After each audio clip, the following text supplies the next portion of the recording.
এই বাবরশা, এখানে ওনারা ঘেভার বলছেন, আর আছে মিষ্টি নানা রকম। আমরা এখানে নিয়েছি, কি নিয়েছি গো? আর বাবরশা। এটা জেনে কত? এখানে কিন্তু মিষ্টির দাম কিন্তু প্রচন্ড এক্সপেন্সিভ।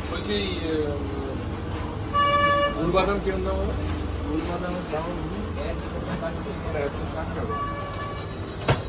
160 টাকা প্যাকেট। সস্তাই। নাও তাহলে এটা একটা দিয়ে যাবে না?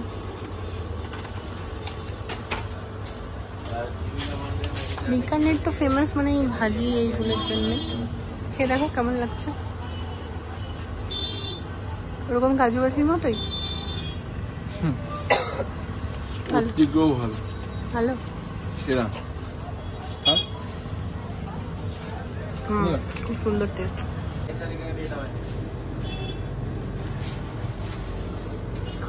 ওই ঘেভারের মধ্যে আরো ঘি দিয়ে না কিছু দিয়ে মানে দিচ্ছে নাকি, আমাদের ওখানে যেরকম দেয় না বাবুর সাথে ওই ইয়ে দিয়ে চিনির রস দিয়ে, এরকম চিপসের প্যাকেটও আছে।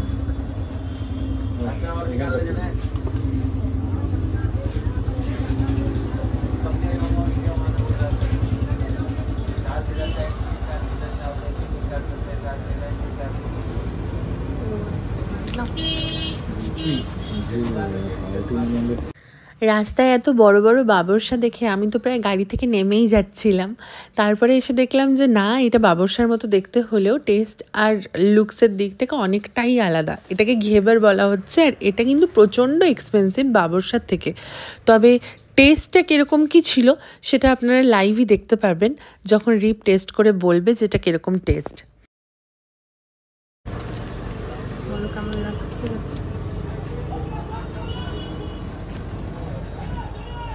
গরম আছে।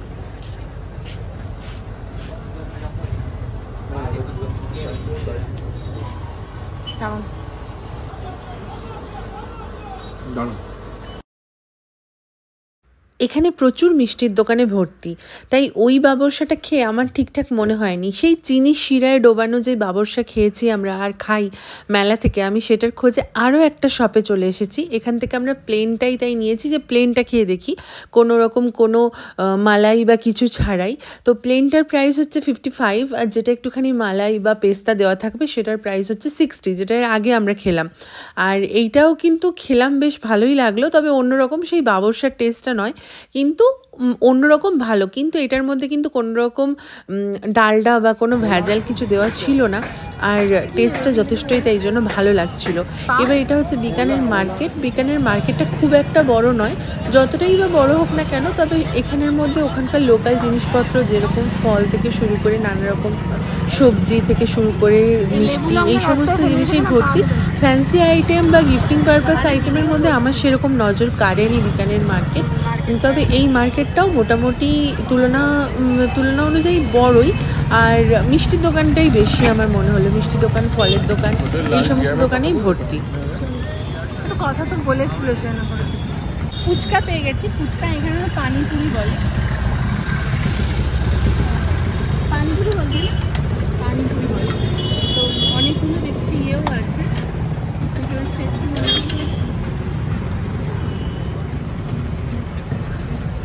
ট্রাই করে দেখি কিরকম আমাদের বেঙ্গলের মতো লাগে কিনা। বেঙ্গলের থেকেও আরো ভালো লাগে।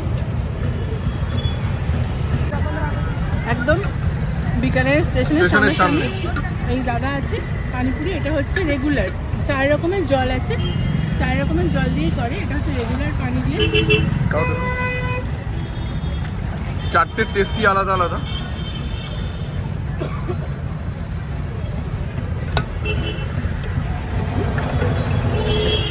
রসুন রসুন এটা রসুন কেমন লাগছে? খট্টা মিঠা। মিঠে দেখো,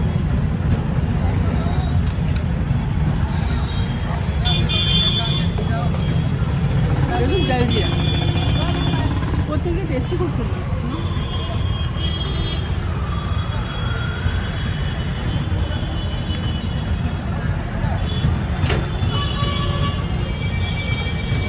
ভাইয়া একটা এক্সট্রাও দেয় খাওয়াতে। তোমরা বিকানের এলে এখানে ট্রাই করতে পারো, খুব ভালো। 10 টাকায় 4টা। লালজি হোটেলের উল্টো দিকে।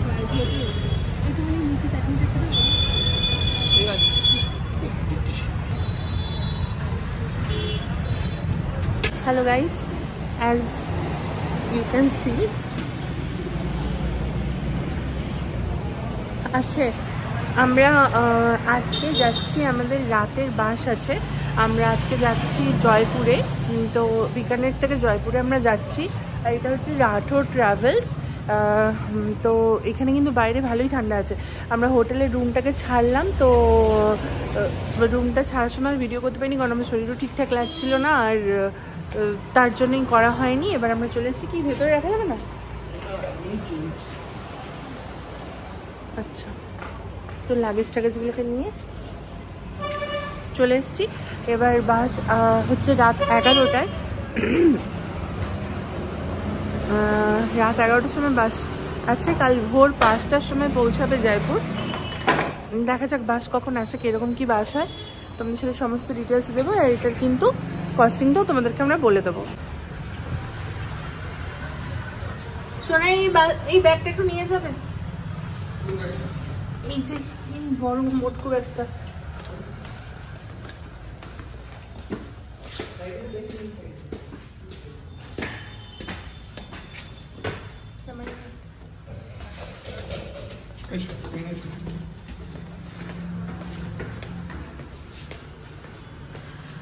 এখানে সিটিং এরিয়া, এখানে টুকটাক খাবার দাবারও, চা কফির আছে ব্যবস্থা।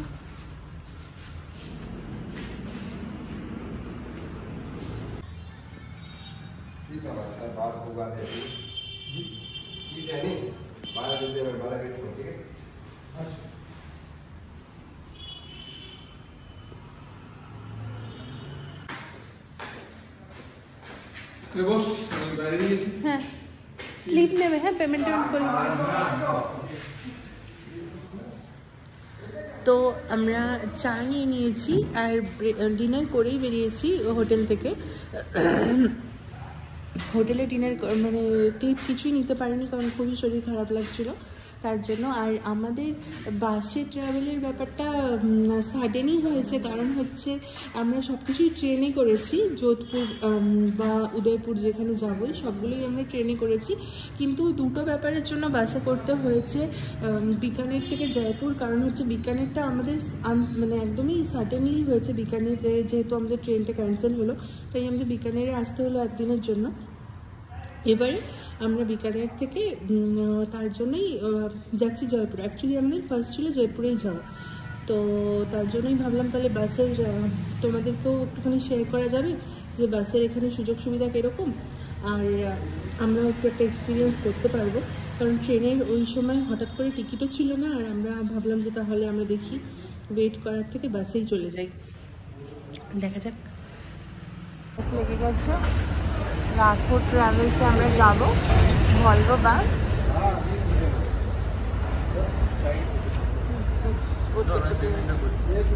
কিসের পেমেন্ট করবে? ও আমি 20 রুপিস না দিলাম না তোমাকে, 20 রুপিস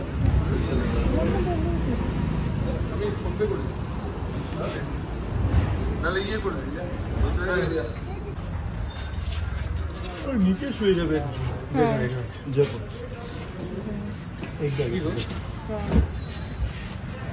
যেত সেই মানালিতে আমরা দেখেছি না, নিচে শুয়ে। আপনি জয়পুর গিয়ে গিয়ে ভাইয়া? জি জি জি জি। এটা ভিডিও করে দিতে ভালো করে তুমি।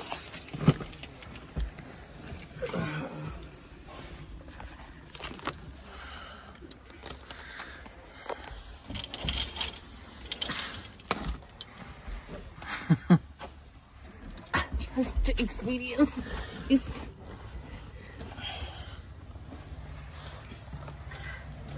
nice experience. ये रखी লাইট। হ্যালো, এইটা আমাদের বাস। আমরা নিচে আছি, ওপরেও আছে সেম, বাট বাসে এরকম এক্সপিরিয়েন্স আমার প্রথমবার। এই একদম পুরো পর্দা একদম সেপারেট, আর ওপরে লাইট ফ্যান সব কিছুই আছে। বাইরে পুরো ভিউ দেখতে দেখতে যেতে মানে আপনারা যেতে পারেন।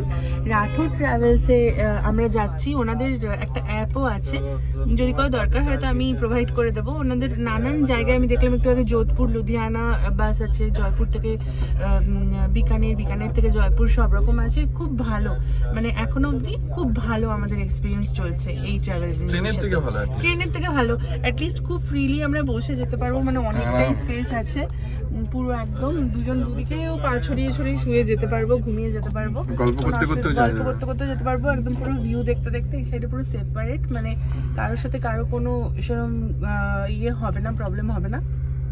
তো কাল সকালে আমরা জয়পুর পৌঁছে যাবো, আরেকটা বাস ঢুকলো ওদেরই না, রাঠোরের। আচ্ছা, তো কাল সকালে আমরা জয়পুর পৌঁছে যাব। কাল সকালে জয়পুর পৌঁছে গিয়ে আরেকটা অন্য ব্লগ স্টার্ট হবে, 3rd ডে ব্লগ। তো ততক্ষণের জন্য টাটা, আজকে দিনটা এখানেই শেষ করছি। বাসে ভালো থাকবেন সবাই, টাটা। আমি ভিডিও করছি। ও এটা কেন অটো এরকম ফ্ল্যাশ গো, চলে যান।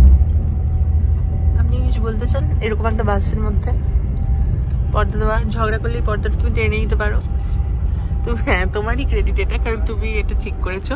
কিন্তু এই যে ঝগড়া হলে তুমি এই পর্দাটা টেনে নিতে পারো, তুমি ওইদিকে আমি ওইদিকে টেনে দেবো, আমি করতেও পারো, কোনো ব্যাপার না। ভিউ দেখতে দেখতে আমি চলে যাবো গোটা রাত। আমি বাজে বলবো না, তুমি তোমার কি বলে, আমি বড়ি সবকিছু, বডি স্প্রে সবকিছু নিয়ে বসেছিলাম যে কি জানি কি হবে, কিন্তু এটাতে আমার কোনো প্রবলেম হবে না আশা করি। All credit goes to my husband, to my dear husband, to my nearest deer husband.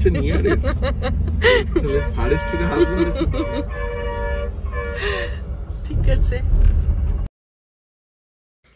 রাত্রে সবাই যখন ঘুমোচ্ছে আমি তখন ভিডিও করছি। এত সুন্দর নিস্তব্ধ বাস আমি তো কোনোদিন ধারণা করিনি। আর বাইরের আবহাওয়াটা দেখা যাচ্ছে না, তবে বাইরে ধুধু মরুভূমি পেরিয়ে যাচ্ছি। বাইরের জানলার দিকে তাকিয়েই যেন মনে হচ্ছে পুরো রাস্তাটা পেরিয়ে যাব। তবে একটুখানি তো রেস্ট নিতেই হবে। দিয়ে রেস্ট নেওয়ার পরে যখন ভোর 4টে বাজে তখন বাসে অ্যানাউন্সমেন্ট হলো যে আমাদের জয়পুর আমরা চলে এসেছি, এবার আমাদেরকে রেডি হয়ে নিতে হবে। তাই অর্ধেক ঘুম থেকে উঠে গিয়ে আমরা বসে আছি। আর খুব আলাদা রকম একটা এক্সপিরিয়েন্স, এরকম বাইরে আকাশে চাঁদ তারা, আর এরকম আমরা বাসে যাচ্ছি। জয়পুরে নেমেই আমরা একটা চায়ের দোকানে গেছিলাম। এটা সকালের জয়পুর, প্রায় 6:30 অবধি কিন্তু কোনো রকম কোনো আলোর দেখা দেয়নি। আর এটা ভোর 4টের সময় আমরা হোটেলে চলে এসেছি। আমাদের 4টে 4:30-এর মধ্যে আমাদের মোটামুটি আমরা হোটেলে চেক ইন করে নিয়েছি। প্রত্যেকটা হোটেলই হোল নাইট ওপেন থাকে, তো ভোরবেলায় হোটেলে ইন করতে কোনো প্রবলেম কিছু হয়নি। আর এটা আমাদের রুমের একটা ইন্ডিভিজুয়াল ভিডিও করেছি, সেটাও আসছে খুব তাড়াতাড়ি। তো এইটা রুম, তখন অর্ধেক ঘুমের চোখে আর কিছুই ভালো লাগছিল না, তবে তোমাদেরকে তাই দেখানোর জন্য বা তোমাদের সাথে একটুখানি শেয়ার করার জন্য রুমটার ভিডিও করলাম। আর দেখতেই পেলে বাইরেটা কতটা অন্ধকার, তখন কিন্তু বাজছিল সকাল 5টা। তো করে নিয়ে আমি একটুখানি ঘুমিয়ে গেছিলাম, কারণ জয়পুরে ঘুরতে যেতে হবে সকালবেলা উঠে। জয়পুরে ঘুরতে কোথায় কোথায় গেলাম সেই ভিডিও আসছে খুবই তাড়াতাড়ি।